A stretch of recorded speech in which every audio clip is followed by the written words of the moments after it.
အိမ်ပဲထွက်တာတင်တိပါသလား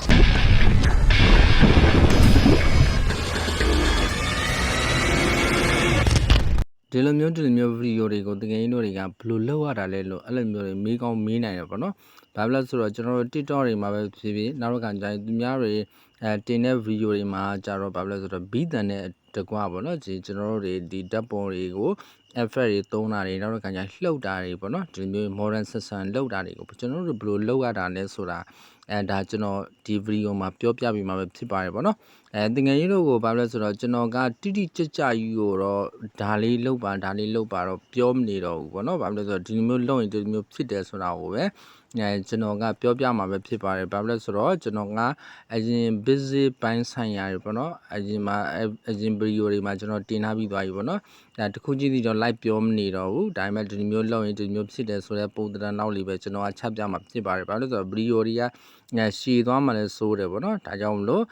ကျွန်တော်ကအဲ့လောက်လေးပဲတကယ်ကြီးတော့ချက်ပြမှာဖြစ်ပါတယ်ကက်တာတွေစလိုက်ရအောင်ပေါ့နော်စလိုက်ရအောင်ဆိုတော့ကျွန်တော်ကဒီ align motion ကိုကျွန်တော်ကဖွင့်ပြီးသွားပြီဖြစ်တယ်ထုံးစံအတိုင်းကျွန်တော်က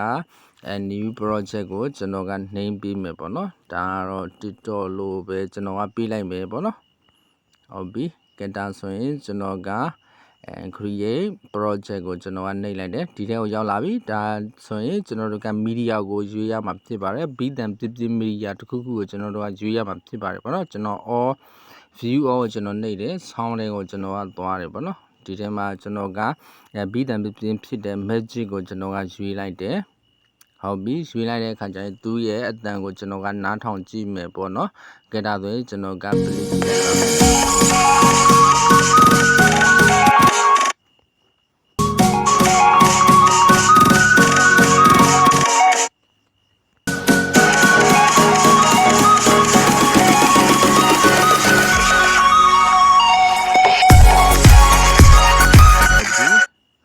အဲ့ဆိုရင်ကျွန်တော်ဒီနေရာလေးမှာကျွန်တော်ကဖြတ်ထုတ်လိုက်မယ်ပေါ့နော်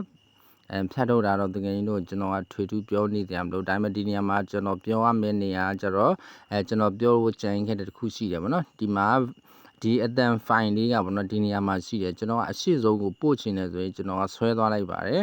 ဒီမှာဒီဘက်ဘားတော့ကိုကြည့်လိုက်ပါဒါသွားတဲ့နေရာမရှိတော့ဘူးပေါ့နော်သွားတဲ့နေရာမရှိတော့ကန်ဒါ gate ဆုံးသွားပြီအဲ့အချိန်ကျရင်ကျွန်တော်ကဒီဟာလေးကိုနှိပ်လိုက်ရင်အနောက်မှာရှိနေတဲ့အတန် file လေးကရှေ့ကိုရောက်လာပြီပေါ့နော်ကဲဒါဆိုရင်ဟုတ်ပြီအလောက်လေးပဲကျွန်တော်ကထားလိုက်ပဲဗာလဲဆိုရင်ကျွန်တော်ကအတူလေးပဲပြမှာဖြစ်တဲ့အတွက်ကြောင့်ကျွန်တော်အနောက်ကဟာလေးကိုဖြတ်ထုတ်လိုက်တယ်သူ့ရဲ့ဘီးတန်တိုင်းကိုကျွန်တော်ကဗာလဲဆိုတော့ဒီ second ပုံစံလေးတွေကိုကျွန်တော်ကဗာလဲဆိုတော့နှိပ်ရမှာဖြစ်တယ်ပေါ့နော်ဒီသူ့ရဲ့ဘားတွေပေါ့နော်ဘားတွေကိုကျွန်တော်ကဗာလဲအဲ့ဒီတိုင်းကိုကျွန်တော်ကနှိပ်ရမှာဖြစ်တယ်ဒါကြောင့်မလို့ကျွန်တော်ကနားထောင်ကြည့်လိုက်မယ်ပေါ့နော်ဒီမျိုးပေါ့နော်ဟုတ်ပြီကင်တာဆိုရင်ကျွန်တော်ကအဲ့ဒါကိုကျွန်တော်ကနှိပ်လိုက်ပါမယ်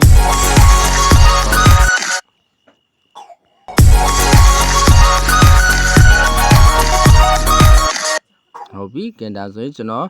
နှိပ်လိုက်တဲ့ဒီဘီတန်တွေကပေါ့နော်ကျွန်တော်မှန်လားမမှန်လားပြန်စစ်ဟုတ်ပြီအဲ့ဒါကျွန်တော်နှိပ်တာမှန်တယ်ပေါ့နော်ကင်တာတွေမှန်တဲ့အခါကျရင်ကျွန်တော်တို့ဒီဘီတန်လေးတွေကိုကျွန်တော်ကပုံထည့်မယ်ပေါ့နော်ကဲပုံထည့်မယ်ဆိုတော့ထုံးစံအတိုင်းပဲကျွန်တော်တို့တွေကမီဒီယာကိုသွားမယ်ဓာတ်ပုံထဲမှာတော့ကျွန်တော်ကဒီပုံကိုရွေးထားတယ်ပေါ့နော်ဒီပုံကိုပဲထည့်လိုက်ပါမယ်ကျွန်တော်ကသူ့ကိုface composition area ကိုကျွန်တော်နှိပ်လိုက်မယ်ပြီးတော့လို့ရှိရင်နေရာလေးနည်းနည်းရွှေ့လိုက်မယ်ပေါ့နော်ဟုတ်ပြီကဲရွှေ့လိုက်ပြီးတော့လို့ရှိရင်ကျွန်တော်ကဒီပုံစံလေးကြိုက်သွားလို့ရှိရင်ကျွန်တော်ကဘာလဲဆိုရင်ဒီသူ့ရဲ့ layer ကိုကျွန်တော်ကဘာလဲဆိုရင်ကျွန်တော်ဖြတ်ထုတ်မှဖြစ်ပါတယ်ဗောနော်ကဲဒါဆိုရင်ဒီ beat တန်တစ်ခုကိုသွားဖို့အတွက်ဒီဟာလေးကိုနှိပ်ရတာဖြစ်ပါတယ်ဗောနော် beat တစ်ချက်ကိုကျွန်တော်ဒီနေရာကိုရောက်လာပြီအဲ့ဒါကျွန်တော်ဖြတ်ထုတ်လိုက်မယ် layer ကနှစ်ခုဖြစ်သွားတယ်ဗောနော်ဒီမှာတစ်ခုဒီမှာတစ်ခုဗောနော်အဲ့လိုမျိုးဖြစ်သွားတယ်နောက်တစ်ခါကျရင်လည်းပဲကျွန်တော်ဆက်သွားမယ်ဆိုရင်ဒီဟာလေးကိုပဲဆက်နှိပ်မယ်ဗောနော်အဲ့ဒီတိုင်းပဲကျွန်တော်အားပြီးတော့လို့ရှိရင်ကျွန်တော်ဖြတ်ထုတ်မယ်ပြီးတော့ရှိရင်ကျွန်တော်ဆက်သွားမယ်ဖြတ်ထုတ်မယ်ပေါ့နော်ကျွန်တော်ဆက်သွားမယ်ဖြတ်ထုတ်မယ်ဒီတိုင်းပဲကျွန်တော်ကလှုပ်သွားတယ်ပေါ့နော်ကဲဒါဆိုရင်အဲ့လိုမျိုးလှုပ်ပြီးသွားလို့ရှိရင်ကျွန်တော်ကပုံကိုကျွန်တော်ကနည်းနည်းလေးရွှေ့လိုက်မယ်ပေါ့နော်ရွှေ့လိုက်မယ်ဆိုရင်ဒီဘက်ဓာတ်ပုံကိုကျွန်တော်ကထောက်လိုက်မယ်ထောက်ပြီးသွားလို့ရှိရင် ဒီအဆက်30ဒီကိုကျွန်တော်ကနှိပ်မယ်နှိပ်ပြီးတော့လို့ရှိရင်flip horizontally ကိုကျွန်တော်တစ်ချက်နှိပ်မယ်ပေါ့နော်ကဲဒါဆိုရင်ဒီပုံကတော့လှည့်သွားပြီပေါ့နော်ကဲဒါဆိုနောက်တစ်ပုံကဒီပုံကမူရင်းအတိုင်းဖြစ်မယ်နောက်တစ်ပုံကကြတော့ကျွန်တော်က flip horizontally ကိုပဲကျွန်တော်ကထပ်ပြီးတော့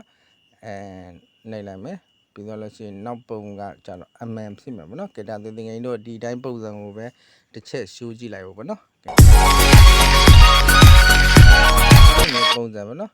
ကဲဒါဆိုရင်အဲ့လိုမျိုးပုံစံကဲဒါဆိုရင်ဒီဘက်မှာလည်းပဲဘီးတန်တွေရှိသေးတယ်ပေါ့နော်တကယ်ကြီးတို့ကျွန်တော်ကအကုန်လုံးမဖြတ်ထုတ်မိဘူးပေါ့နော်သူ့ကိုဆွဲရှိလိုက်မယ်ပြီးတော့လို့ရှိရင်ဘီးတန်တွေရှိတဲ့နေရာလိုက်ကိုကျွန်တော်ကဖြတ်ထုတ်ပဲပေါ့နော်ဖြတ်ထုတ်မယ်ဆိုတော့ဘီးတန်ကိုသွားမယ်ဒီကောင်ဖြတ်ထုတ်လိုက်မယ်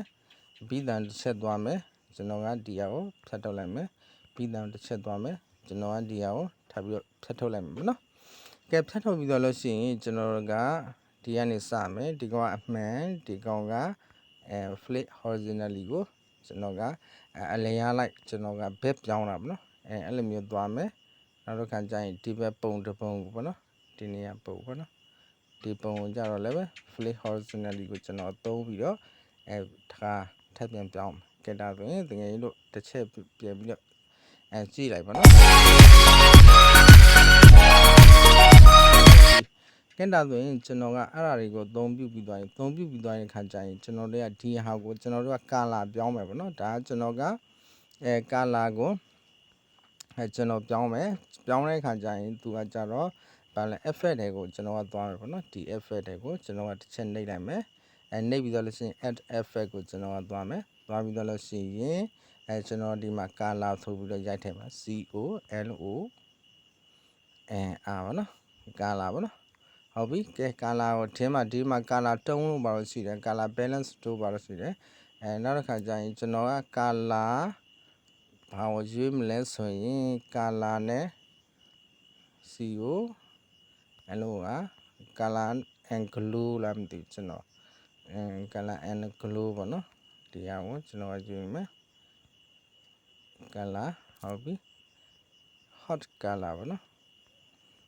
sport color ကဲထားလိုက်ပါတော့မနော်ဒါသိမထူးစားဘူး color size ကိုကျွန်တော်ကရွေးလိုက်မှာ color size ကိုကျွန်တော်ရွေးပြီးတော့လို့ရှိရင် standard setting ကိုကျွန်တော်ကတစ်ချက်နှိပ်လိုက်မှာပေါ့နော်နှိပ်ပြီးတော့လို့ရှိရင်ဒီသူ့ရဲ့ color ကျတော့သူဘီတန်ကနည်းနည်းလေးပြင်းနေဆိုရင်တော့ကျွန်တော်တို့အနီရောင်ထားသေးတယ်ပေါ့နော်တကယ်လို့နည်းနည်းအေးတယ်ဆိုရင်တော့ကျွန်တော်တို့ကအပြာရောင်ထားသေးတယ်ပေါ့နော်သိမပြင်းတို့ပါလို့ဆိုရင်တော့ကျွန်တော်အဝါရောင်ထားသေးတယ်ဒါကတော့တကယ်လို့ကိုယ်နဲ့ကိုယ်ချိန်ညှိပါပေါ့နော်ကဲဒါဆိုရင်ဒီနေရာကိုကျွန်တော်အနီရောင် color ကိုကျွန်တော်နည်းနည်းလေးတင်ချင်တယ်ပေါ့နော်တင်ချင်တယ်ကဲဒါဆိုရင်အနီရောင် color ပေါ့နော်ဒီပုံတစ်ပုံအနီရောင် color ထားမယ်ဒီပုံကြတော့အမှန်တိုင်းပဲထားလိုက်မယ်နောက်တစ်ခါဒီပုံကြတော့အပြာရောင် color ပေါ့နော် sorry ဟုတ်ပြီကဲဒီပုံကြတော့ကျွန်တော်အပြာရောင် color ထားလိုက်မယ်ပေါ့နော်အပြာရောင် color effect တွေက add effect ကိုနှိပ်မယ် color ကိုဒီမှာ color size ကိုကျွန်တော်ကရွေးမယ်အပြာရောင် color ကိုကျွန်တော်ကရွေးလိုက်မယ်ပေါ့နော်ဟုတ်ပြီကဲဒါဆိုအပြာရောင် color ရသွားပြီပေါ့နော်ဒီဘက်မှာလည်းပဲအဲ့တိုင်းပဲဆက်ပြီးတော့ရွေးသွားလို့ရတယ်ပေါ့နော်ဒီဟာကိုကြတော့ကျွန်တော်တို့ဆက်ရွေးပြီးတော့ရွေးသွားလို့ရတယ် add effect ကိုပဲနှိပ်မယ်နှိပ်ပြီးတော့လို့ရှိရင် color size ကိုကျွန်တော်ကနှိပ်မယ်နှိပ်ပြီးတော့လို့ရှိရင်ကျွန်တော်အစိမ်းရောင်ဘက်ကိုပြောင်းလိုက်မယ်ဟုတ်ပြီကဲဒါဆိုရင်ရသွားပြီပေါ့နော်ကဲဒီအနောက်ဆုံးဥစ္စာကိုကြတော့ကျွန်တော်က add effect ကိုပဲနှိပ်မယ်နှိပ်ပြီးတော့လို့ရှိရင်ဒီ color size ကိုကျွန်တော်ကယူမယ်သူ့ကိုကြတော့ဘယ်လိုထားမလဲဆိုတော့ဒီပုံစံတိုင်းထားလိုက်မယ်ပေါ့နော်ကဲဒါဆိုရင်တကယ်လို့တစ်ချက် play ဟုတ်ပြီကဲဒါဆိုရင်ကျွန်တော်တို့တွေကပုံကိုကျွန်တော်တို့တွေကဘယ်လိုပို့မလဲပေါ့နော်အပေါ်အောက်ဘယ်လိုပို့မလဲဆိုတာကိုကျွန်တော်ပြပါမယ်ဒါကျွန်တော် move and transfer ကိုကျွန်တော်တစ်ချက်နှိပ်မယ်ပေါ့နော် move and transfer ကို sorry နော် undo ကိုပြန်ခေါ်မယ်ဟုတ်ပြီ move and transfer ကိုကျွန်တော်နှိပ်မယ်နှိပ်ပြီးသွားလို့ရှိရင်သူ့ကိုကြတော့ကျွန်တော်ကအောက်ချလိုက်မယ်ပေါ့နော်ဒီလောက်အောက်ချလိုက်မယ်ဟုတ်ပြီကဲဒါသူ့ကိုကျွန်တော်အဲ့ဒီအောက်ချလိုက်မယ်ချပြီးသွားလို့ရှိရင်ကျွန်တော်ကဒီနေရာကိုကြတော့ကျွန်တော်ကနောက်တစ်ခါကျရင်ဒီပေါ့နော် key frame ကိုကျွန်တော်တစ်ချက်ပြန်ချမယ်ချပြီးသွားလို့ရှိရင်သူ့ကိုကြတော့ဒီဘက်ကိုကျွန်တော်ကပို့မယ်ပေါ့နော်ဒါအရင်ကြီးပို့လို့ရှိရင်လည်းပဲ ပုံကဘယ်လိုပြောမလဲဆိုအရင်လှုပ်နေတယ်ကြည့်လို့မကောင်းဘူးဗျာနော်ဒါပေမဲ့တော့ကျွန်တော်ကဒီမြင်သာအောင်ပြမှာဖြစ်တဲ့အတွက်ကြောင့်ကျွန်တော်ကဒီလိုမျိုးတွေပို့ရတာပဲဖြစ်တယ်ပေါ့နော်ကဲဒါဆိုရင်ဒီဘက်နောက်ထပ်တစ်ပုံပေါ့နော်ဒီပုံကြတော့သူကကြတော့ကျွန်တော်က move and transfer ကိုပဲနှိပ်မယ်ပြီးတော့လို့ရှိရင်ကျွန်တော်ဟိုဒါပေါ့နော် key frame ကိုကျွန်တော်ချမယ်ချပြီးတော့လို့ရှိရင်သူ့ကိုကြတော့ဒီနေရာမှာထားမယ်ထားပြီးတော့လို့ရှိရင်အနောက်ကိုကျွန်တော်ကသွားမယ်ပေါ့နော်အနောက်ကိုသွားမယ်ဆိုဟိုဘက်ပုံရောက်သွားမှာဆိုပါတယ်ဟုတ်ပြီကဲဒါဆိုရင်ကျွန်တော်ကmove and transfer ကိုကျွန်တော်တစ်ချက်ပြန်နှိပ်မယ်နှိပ်ပြီးတော့လို့ရှိရင်သူ့ကိုကြတော့ကျွန်တော်ကဒီနေရာကိုပြန်ပို့ပဲပေါ့နော်ဒီနေရာကိုပြန်ပို့မယ်ဒီတိုင်းပဲပေါ့နော်ကဲဒီတိုင်းပဲဒီတိုင်းအဲ့တိုင်းပေါ့နော်ကျွန်တော်ကတော့အကုန်လုံးလိုက်မလုံးနေတော့ပါအဲ့လိုမျိုးပုံစံဖြစ်တယ်နော်အဲ့လိုမျိုးပုံစံဖြစ်ပြီးသွားလို့ရှိရင်သူတို့ကိုကျွန်တော်ကပါတင်ဟုတ်ကဲ့နောက်တစ်ခုကျွန်တော်ထားလို့မှာကျတော့ကျွန်တော်တို့ဒီပုံတွေကိုစောင်းမယ်ပေါ့နော်စောင်းမယ်ဆိုတော့ကျွန်တော်ကဒီကနေbeat marker တစ်ခုကိုကျွန်တော်ထပ်ချမယ်ချမယ် key frame တစ်ခုကိုကျွန်တော်ကထပ်ချkey frame ကိုမချခင်မှာကျွန်တော် rotate ပုံစံကိုကျွန်တော်ကနှိပ်လိုက်မယ်ပေါ့နော် rotate ပုံစံကိုကျွန်တော်နှိပ်ပြီးတော့ဆိုရင် key frame ချမယ်ပေါ့နော်သူ့ကိုနည်းနည်းလေးစောင်းလိုက်မယ်ပေါ့နော်ဒီလိုမျိုးစောင်းလိုက်မယ်နောက်ဆုံး key frame ကိုကျွန်တော်ကသွားမယ်သွားပြီးတော့သူ့ကိုမြင်သာအောင်ပေါ့နော်ဒီလိုမျိုးတွေ key frame တစ်ချက်ချမယ်ချပြီးတော့လို့ရှိရင်ကျွန်တော်ကဒီလိုမျိုးပုံစံပေါ့နော်အဲ့လိုမျိုးဒီ14ပေါ့နော်14 angle လောက်ပေါ့နော်ကျွန်တော်ကထားမယ်ထားပြီးတော့လို့ရှိရင်ကျွန်တော်နောက်ထပ်ဒီဘက်တစ်ခုကိုကျတော့ကျွန်တော်ထပ်သွားမယ်ပေါ့နော်သွားပြီးတော့လို့ရှိရင်သူ့ကိုလည်းပဲပုံစံတိုင်းပုံစံတိုင်းပေါ့နော်ကျွန်တော်က rotate ကိုနှိပ်လိုက်မယ်ပြီးတော့ရှင် key frame တစ်ချက်ချမယ်ချပြီးတော့လို့ရှိရင်ကျွန်တော်key frame sorry ပေါ့နော်key frame ကိုကျွန်တော်ကဒီဘက်ကနေအဲ့လိုမျိုးလေးနည်းနည်းလေး angle လေးနည်းနည်းလေးစောင်းအောင်လုပ်လိုက်မယ်ပြီးတော့လို့ရှိရင်နောက်ဆုံးကိုကျွန်တော်သွားမယ်key frame တစ်ချက်ချမယ်ပေါ့နော်ချပြီးတော့လို့ရှိရင်ကျွန်တော်ဒီလိုမျိုးလေးပုံစံလေးတွေ angle 7လောက်ထားမယ်ပေါ့နော်ကဲဒါကတော့ကျွန်တော်ထားတဲ့ပုံစံပါဒါကာလာတယ်ပြီးသွားပြီနောက်တစ်ခါကျပုံကိုရွေးတာလည်းပြီးသွားပြီပေါ့နော်အထက်အောက်ရွေးချင်လည်းရွေးလို့ရတယ်နော်တကယ်လို့ကိုယ် idea နဲ့ကိုယ်ပေါ့နော်ကျွန်တော်က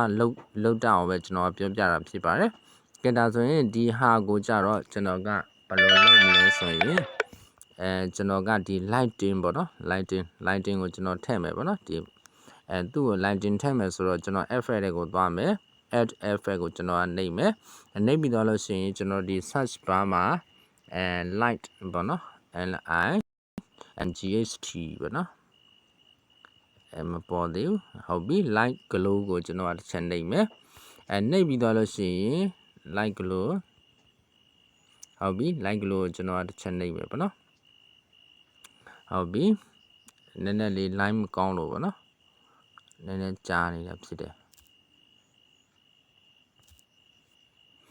ဟုတ်ပြီကျွန်တော်ပြန်ရှာမယ်ပေါ့နော် LIGHT light glow ဟုတ်ပြီlight glow ကျွန်တော်နှိပ်ပြီးရင် standard setting ကိုကျွန်တော်တစ်ချက်နှိပ်မယ်နှိပ်ပြီးရင်သူ့ကိုချိန်ကြည့်ဖို့အတွက်ကတော့ကျွန်တော်တို့ဒီမှာdiffusion ပေါ့နော် diffusion ကိုကျွန်တော်တို့ကkey frame တစ်ချက်ချမယ်ပေါ့နော်ဒီနေရာမှာ key frame မှာဒါ key frame လို့ခေါ်ပါတယ်အဲ့မှာတစ်ချက်ချမယ်ပြီးတော့လို့ရှိရင်ကျွန်တော်ကအလင်းရောင်ကိုတင်မယ်ပေါ့နော်အရန်ကြီးမုံဝါသွားအောင်အဲ့လိုမျိုးတင်မယ်နောက်တစ်ခါကျရင်ဒီမှာ show လာပါလားမသိအဲ့ဒါကိုကျွန်တော်နည်းနည်းပြန်ရှော့ချမှာပေါ့နော်ကျွန်တော်လှုပ်တဲ့အတိုင်းလိုက်လှုပ်နေစရာမလိုပါဘူးကျွန်တော်ကလည်းပဲအကုန်လုံးဘယ်လိုပြောမလဲဆိုတော့တကယ်ကြီးတို့ဒီမျိုးလှုပ်လို့ရတာကိုပဲပြောတာဖြစ်ပါတယ်ကျွန်တော်တိုင်းလိုက်လှုပ်လို့ရှိရင်ပုံထွက်ကောင်းချင်မှထွက်မယ်ပေါ့နော်ကြည့်တာဆိုကျွန်တော် key frame တစ်ချက်ချမယ်ချပြီးတော့လို့ရှိရင်ကျွန်တော်တွေကဒီ shoes လာပါလဲနောက်ပါလဲ diffusion ကိုကျွန်တော်ပြန်ပြီးတော့ short ချမယ်ပေါ့နော်ပြန် short ချမယ်ပါလဲ shoes ကိုလည်းပဲကျွန်တော်ကနည်းနည်းလေးပြန် short ချမယ်ပေါ့နော်ကြည့်တာဆိုဒီလိုမျိုးပုံစံလေးရသွားပြီပေါ့နော်အဲ့လိုမျိုးပုံစံလေးရသွားပြီဟုတ်ပြီကဲနောက်တစ်ခုကကြတော့ကျွန်တော်တို့တွေက particle ပေါ့နော်ကျွန်တော်ကဒီ effect ကိုလည်းပဲကျွန်တော်က particle effect ကျွန်တော်ထားမယ်ပေါ့နော်ကဲဒါဆိုဒီ effect ကိုကျွန်တော်ကတစ်ချက်နှိပ်မယ်ပေါ့နော် အောင်ကကျွန်တော်ကပါတီကမထည့်တော့ဘူးပေါ့နော်မထည့်တဲ့ပဲနဲ့ကျွန်တော်က 3D ပုံစံတစ်ခုကိုကျွန်တော်ထည့်လိုက်ပါပေါ့နော်အဲ့ဒါဆိုရင်ကျွန်တော်ဒီ effect ကိုကျွန်တော်တစ်ချက်နှိပ်မယ်နှိပ်ပြီးတော့လို့ရှိရင် add effect ကိုကျွန်တော်နှိပ်မယ်နှိပ်ပြီးတော့လို့ရှိရင်နောက်တစ်ခါကျရင် cylinder ဆိုတာမသိဘူးအဲ့ 3D effect ကိုကျွန်တော်တစ်ချက်နှိပ်မယ်ပေါ့နော်အဲ့နှိပ်ပြီးတော့လို့ရှိရင်ဒီမှာသူ့ရဲ့ range show တွေကိုပြောင်းလို့ရတယ်ပေါ့နော် originally ဒီလိုမျိုးတွေပေါ့နော်အဲ့ဒါဆိုသူ့ကိုကျွန်တော် key mark ကkey တစ်ခုချမယ်ပေါ့နော်ချပြီးတော့လို့ရှိရင်ကျွန်တော်နောက်ဆုံးကိုကျွန်တော်တစ်ချက်သွားမယ်သွားပြီးတော့လို့ရှိရင်သူ့ကိုကျွန်တော်ဒီလိုမျိုးပုံစံလေးဖြစ်သွားပါတော့ key ကိုကျွန်တော်တစ်ချက်ချမယ်ပြီးတော့ရှိရင်ဒီလိုမျိုးပုံစံလေးတွေပေါ့နော်အဲ့လိုမျိုးပုံစံလေးကျွန်တော်တစ်ချက်ချမယ်ချပြီးတော့လို့ရှိရင်ကျွန်တော်ဒီလောက်လေးနဲ့ပဲပြမယ်ပေါ့နော်ပြပြီးတော့ရှိရင်တကယ်ကြီးတော့ကျွန်တော်ဖွင့်